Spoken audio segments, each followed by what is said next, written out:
My name is Vivek Nair.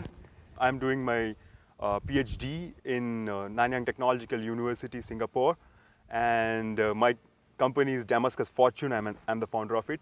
We actually wanted to convert the waste and the pollution causing carbon emissions into something very productive and useful.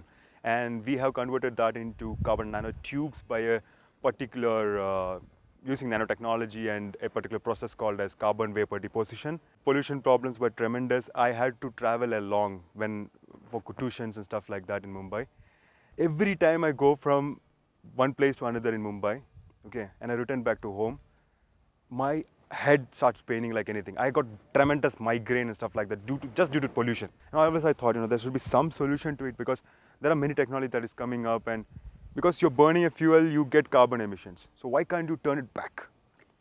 There should be some option, right? And in chemistry, we study a lot of things, stuff like that. So I came to understand there's a big energy barrier that we have to cross to make that happen. And that requires high temperature, an innate atmosphere, and then something like catalyst.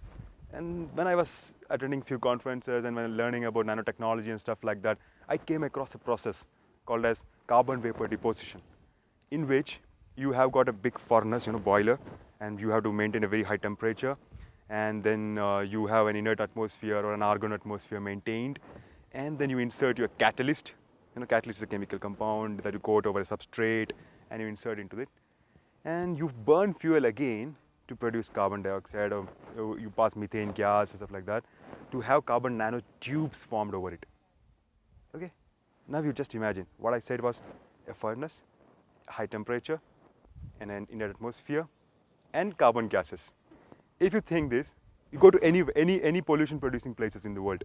My greatest role model is basically from India is Dhirubhai Ambani, and particularly my dad. Seriously, my dad. First role model is my dad. He started from zero, zero. It's like his family he had a lot of brothers and one sister, and his dad passed away in his very young age, and he used to do business from small things and stuff like that. He was not educated much, and then he learned, at each and every moment. He had a very big struggle in his life. He used to say, at times he didn't have food to eat. He used to just drink water in his childhood. But the acceleration he had, without having a very good fundamental education and platform, something like that, he's very good at now in making industries. He makes industries. He set up different industrial plants, complex boilers, furnaces. So just imagine. So if person like him can think and do much, why are we not educated people not doing that?